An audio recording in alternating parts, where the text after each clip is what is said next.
The Calder Trophy went to Matthew Schaefer like we all expected. However, three Montreal Canadiens got votes, and we'll talk about all three of them today on Locked On Canadiens.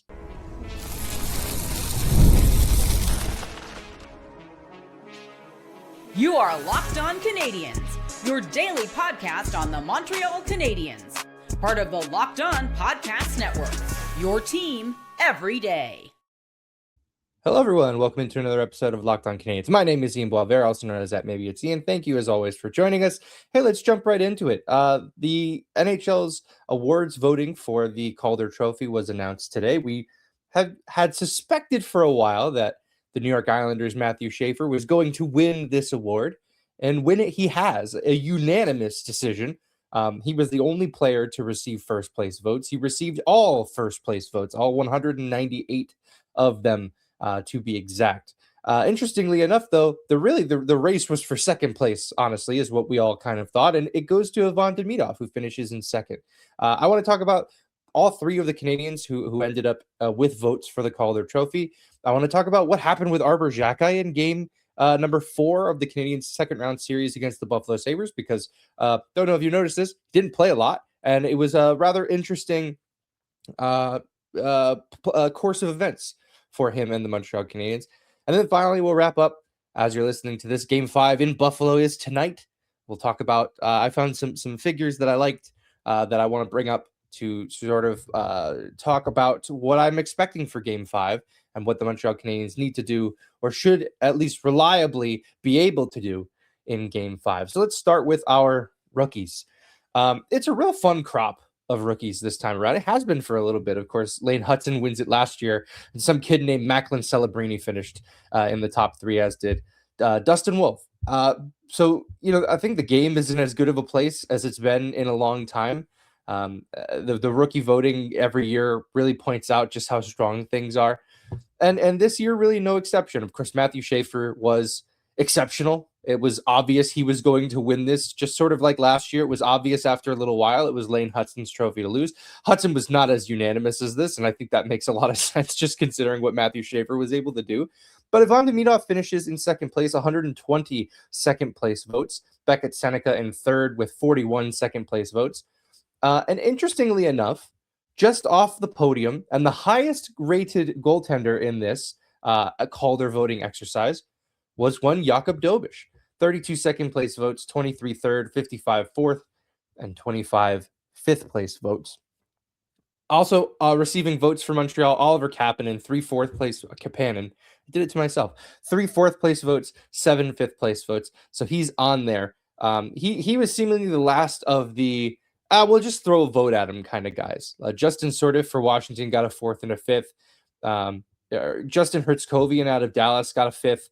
Linus Karlsson, a 26-year-old out of Vancouver, got a 5th. I want to start with Ivan Demidov because I think, I talked about him yesterday and how I'm not loving him on the power play at this point in the playoffs. And I have to keep reminding myself that he's a 20-year-old playing in his 3rd ever playoff series. He played last year, but it was right at the beginning of his NHL career, so I don't really hold anything that happened or didn't happen in that series against him. As a 19-year-old just getting over to North America, trying to make sense of the world around you. I definitely don't hold what happened last year against him. I mean, he ended up getting in on one of the more electric plays of that playoff, which was the Slavkovsky power play goal against Washington. But I will say, I still, with all of that, he's 20 and he still was able to I believe he was the leader in points for the rookie class this year. Didn't matter because the guy that was 2 points back of him or whatever was a defenseman and was always going to win this award. And that honestly, well deserved. Matthew Schaefer is the future of this game, especially on the blue line. It's the first time in a very long time that we've gone back to back with defensemen winning the Calder Trophy. So that's pretty cool. I think it speaks to where the game is going and how valuable those kinds of players are. But with Demidov, the world is still his oyster at this point in his career, right? This is not the end of, the phenom status is gone, right? I think with Beckett Seneca right behind him, that's another, I think, franchise cornerstone that we're going to see in the National Hockey League. Both of them in the second round of the playoffs. which I'm sure not a lot of people expected. So it's rather interesting to me, and you even go further down the list to 4 and 6 with Jesper Wallstedt and Alexander Nikishin for Carolina. Like, there's a lot of rookies that are playing valuable roles on really good hockey teams.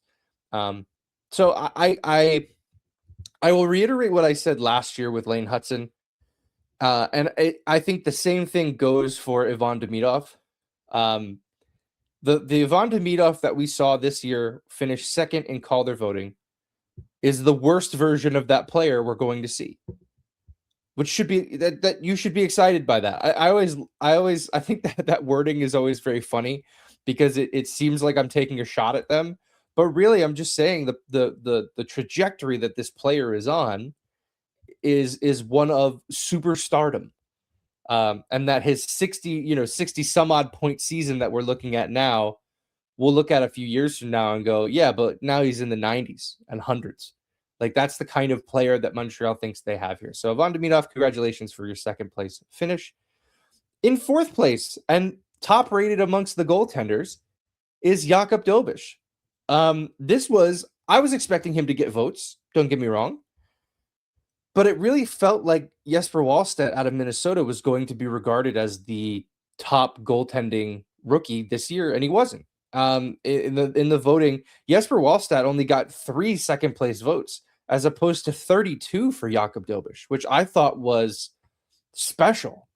And what's special about that is it's not the playoffs that are doing that. These votes close before the playoffs start.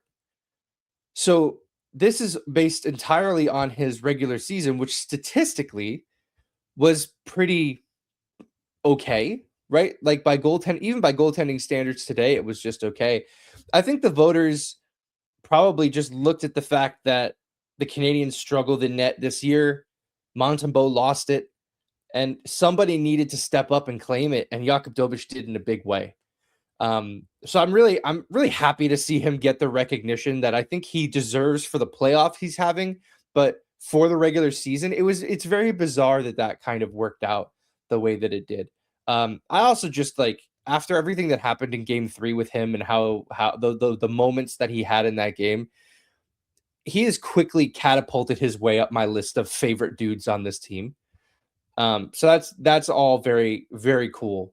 For him to get this experience now, to be able to see, you were the gap from 3 to 4 is quite large. So Beckett Seneca got 958 total votes, and Jakub Dobes ends up with 529. So it's quite big, but the gap is even bigger from Dobes to Jimmy Snuggerud in 5th at 171. So 529 to 171. So it wasn't close.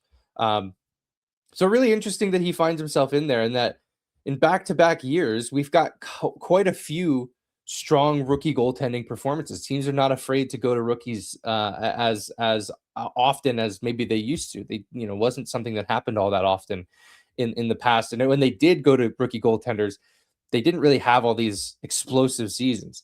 And finally, Oliver Kapanen.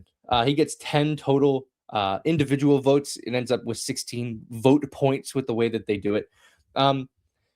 Oliver Kapanen's really interesting. Regular season was phenomenal up until about the Olympics, and he came back from the Olympics and he really struggled. He made the Olympic team as a rookie and didn't play much. He played really only in that last, the bronze medal game where he stepped in and was able to help Finland win in a big way. He was quite good in that bronze medal game. What I find interesting with Oliver Kapanen is what the Canadiens decide to do at center next year. Because if the decision is we're going to add a second line center, a very, very talented elite second line center, does it not make sense to trade Kapanen in a package for a guy who you might hope Kapanen turns into one day?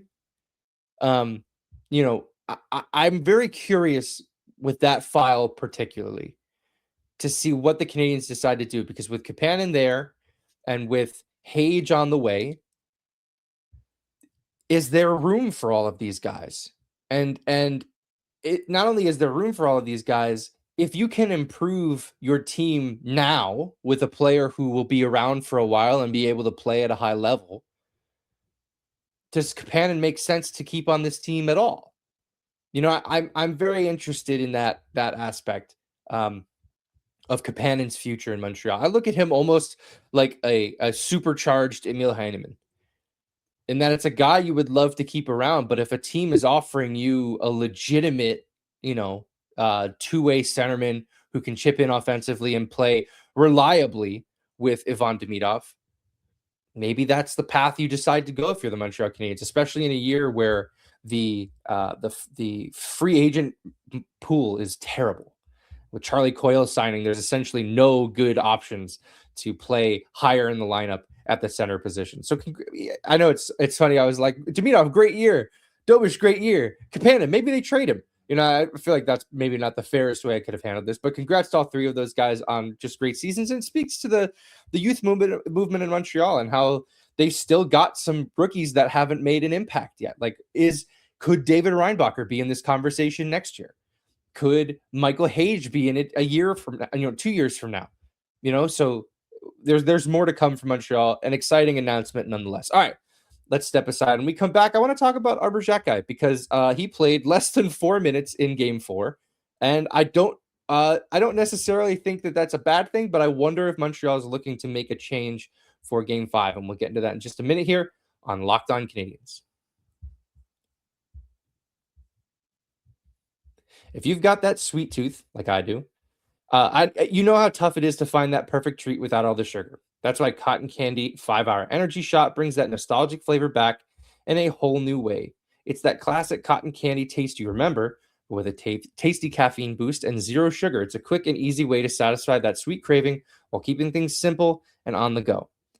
I've always loved the sweet things like this, and I love to get that caffeine boost, but I can't be eating sweets all day. A lot of drinks have too much sweets in them anyway. So this is a perfect alternative. The flavor really does bring that throwback fruity vanilla vibe. It's surprisingly smooth, and it's convenient. It's probably my favorite part. It's just small, portable. It's a shot I can grab whenever I need a little pick-me-up. It's become my go-to when I want something sweet without going overboard. So bring on the sweetness with Cotton Candy 5-Hour Energy Shots, available online now at 5hourenergy.com or on Amazon. Today's episode is also brought to you by FanDuel. The NBA playoffs are here and every possession matters. If you're looking to get even closer to the action, FanDuel has a great offer to get you started. Right now, new customers can bet $5 and get $150 in bonus bets if your first bet wins. That's right, turn $5 into $150 in bonus bets just for getting started. I like using FanDuel during the playoffs for all of my playoff sports because everything I need is right there in one place. You can check stats, trends, and matchups before making your picks, which makes the whole experience feel a lot more informed. Whether you're looking at player props or just following your favorite stars, it adds another level of excitement to every game. It really is an easy app to navigate. It makes playoff basketball and playoff hockey more engaging from start to finish. So if you want in, head to FanDuel.com to get started. FanDuel, play your game.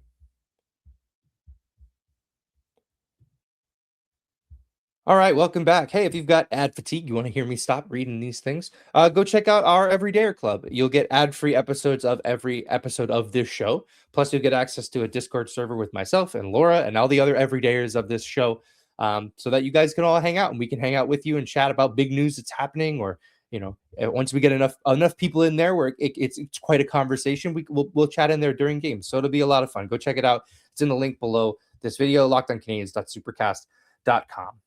All right, let's do one of our favorite pastimes on this show, quite honestly, is talking about the coach's opinions about Arber Xhekaj. I think it's one of the pastimes, honestly, of this fan base. They love to project their feelings on one Arber Xhekaj. They love to make a meal of all of it. And I will say, Arber Xhekaj, I thought he got hurt in Game 4 because he just disappeared. We stopped seeing him. He had 6 total shifts in the game, 346 of ice time. I thought it was interesting because immediately everyone's gut reaction was, well, so much of the game was played at special teams and he doesn't play on either special team, so they didn't play him. And I want to dispel that a little bit. So Game 1, he plays, I believe I wrote 742. Can't read my own handwriting, but I believe that's right. 742, a game that they lost 4-2, and they were chasing the game pretty much from the jump. Buffalo led wire to wire on that hockey game. At 5-on-5, they played 47 minutes and 31 seconds. Game 2, he played 9:32. It was a 5-1 win. So Montreal was up comfortably.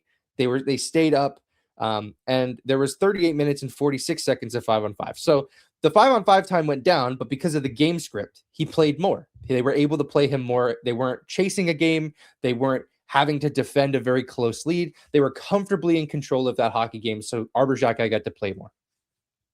Game 3, he plays 7:10. So the lowest of the first 3 games is game 3. He plays 7 minutes and 10 seconds. They win 6-4, or 6-2 rather. And there's 41 minutes of 5-on-5 time. So that was another game the Canadiens were maybe not in charge of the whole time, but certainly through the second period, they were the more dominant team. They really crushed Buffalo in that second period.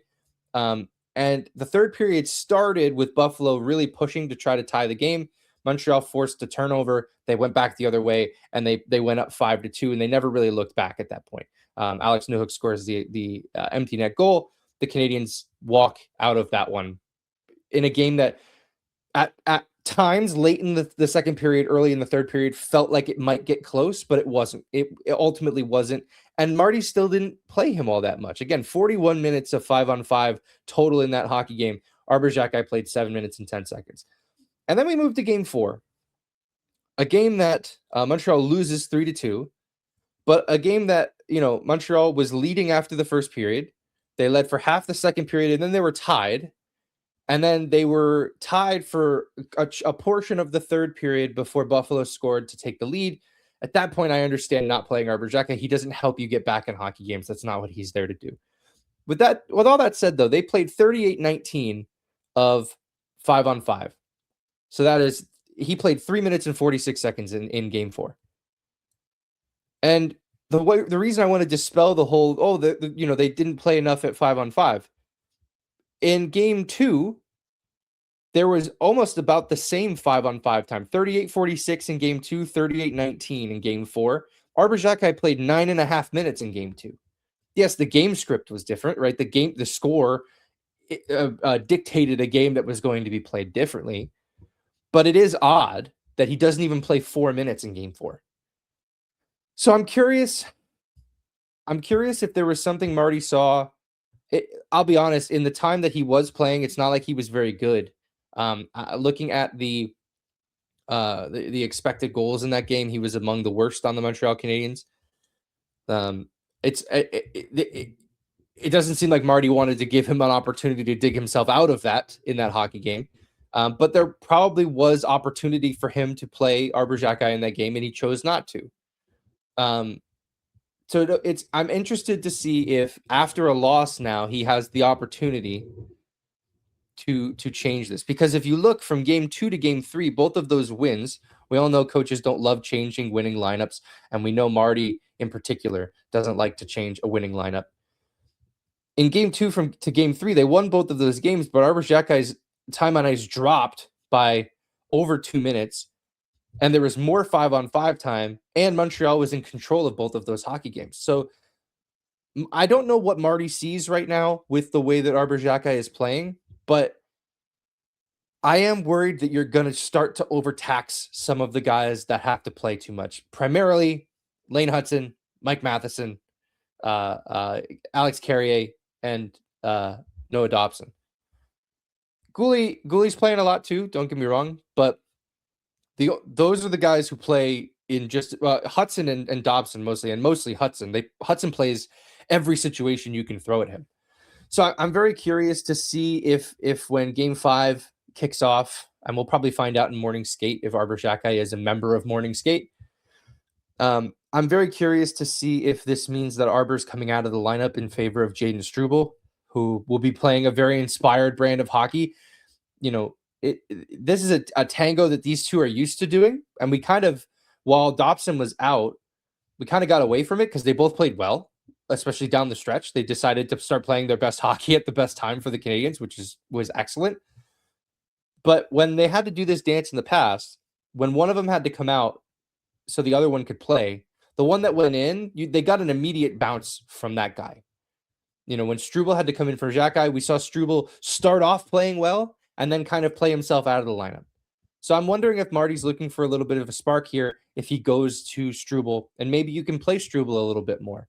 And you can play different situations. You can play him with Hudson if you want to every so often, not every shift, but you can do that. The one thing that I think hurts his case is that Arber's been playing the right side, and Jaden Struble has not. So that would mix things up a little bit from a handedness and which side he should be playing perspective. So lots of intrigue in that particular spot. I think it just goes to show you though that like if the Canadiens tried at the deadline to get a right shot defenseman, and this is the exact situation for why they were trying to do that. They again, the whole thing with this playoff run that's been so phenomenal is the Canadiens have gotten this far with as much as they have. And they didn't spend, other than to get Phil Deneau, who was not a deadline acquisition. He happened before the Olympic break. The Canadiens, they're here on the merits of what brought them here. So it'll be interesting how they analyze this over the summer, how they decide to tweak that blue line. But in terms of this series, I'm curious to see if they turn to Jaden Struble here or David Reinbacher just joined the Black Aces. I know he was sick the last little while with Laval, and he also got banged up. I don't know if he's willing to or able to go in. It'd be tough to put him in. It'd be tough to put Engstrom in. Those are your options. And if Marty doesn't feel that he can play Arber Xhekaj more than 3 minutes and 46 seconds, it might be time to consider a different option. All right, let's leave that there. And we come back. Let's take a look at Game 5. I have some interesting facts that I want to talk about with regards to what's happened over the series and in the last game, and how the Canadiens can find themselves on the winning side of things in Game 5. And we'll get into that in just a minute here on Locked On Canadiens.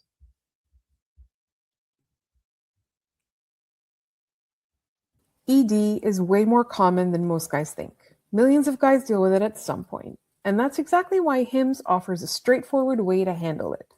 HIMSS connects you with licensed healthcare providers online, giving you access to legitimate ED treatment options from the comfort of your home.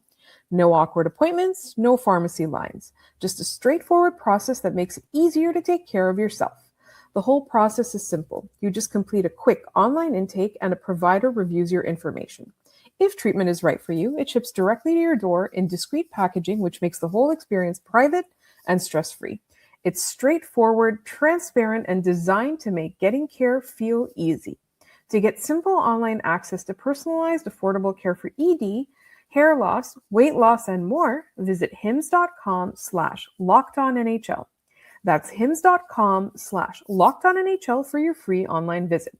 hims.com/lockedonnhl. Prescription required. See website for details and important safety information. Sildenafil is the generic version of Viagra. Viagra is a registered trademark of Viatris Specialty LLC.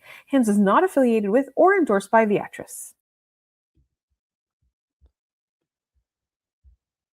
All right. Welcome back. Hey, let's close this thing out by looking forward to tonight. It's Game 5. I still just genuinely can't believe we're here still.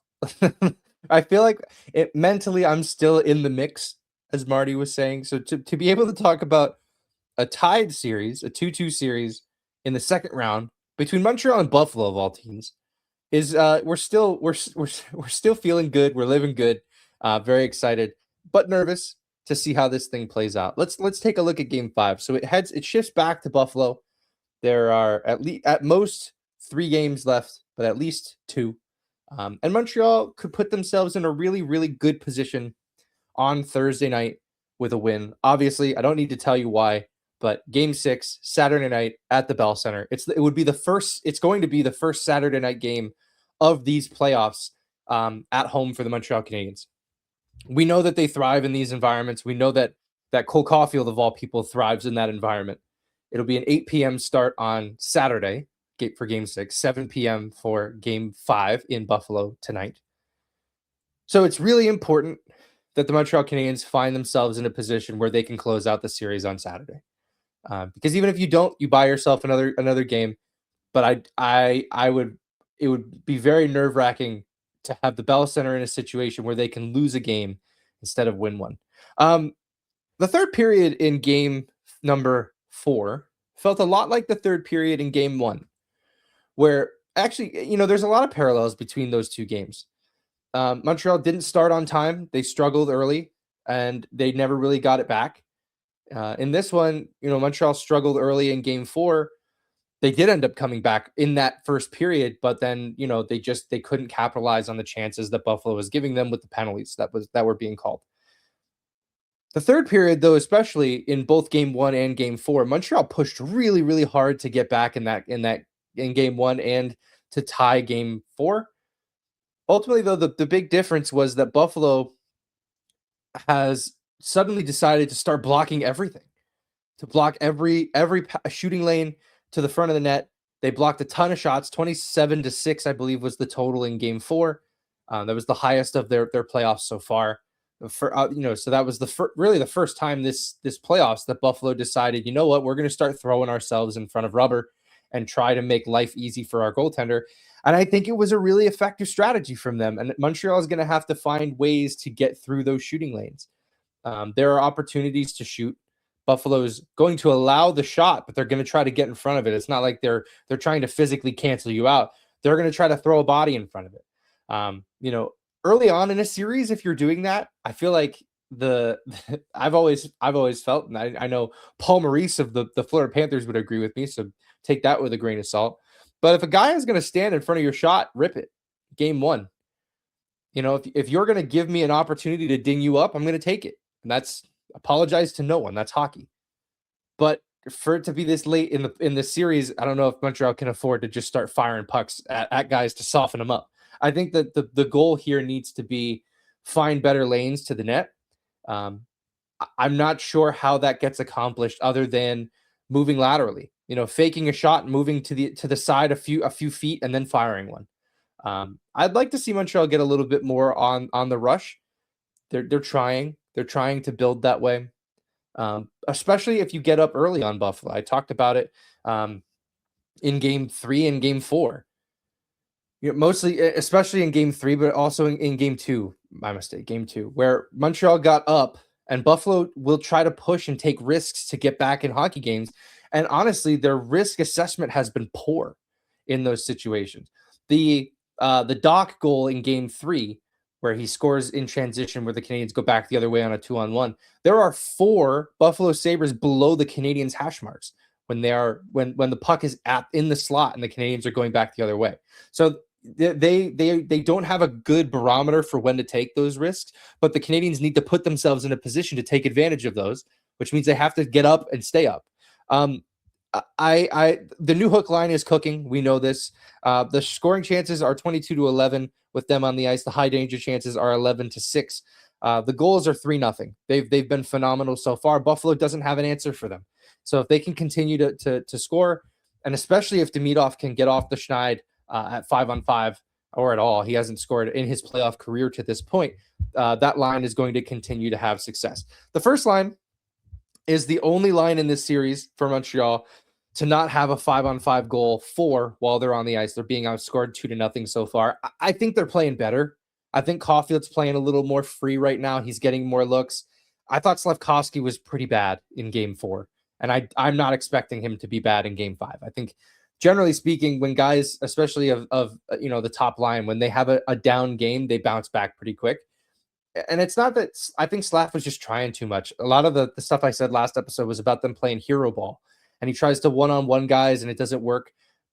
Funny enough, though, when Slafkovsky is at his best, he's one-on-one-ing guys and he's beating them and he's going by them. So curious to see, how that line rebounds. The one thing that I find fascinating, I don't put too much stock into faceoffs. However, I think it's interesting that Montreal against Tampa was very good. Tampa's a very bad faceoff team. And against Buffalo, Montreal's been very good, except for game 4. It was the first time in this series that Buffalo won the faceoff battle at 52.5%. So it wasn't a blowout by any stretch, but they did get the better of Montreal at the dot.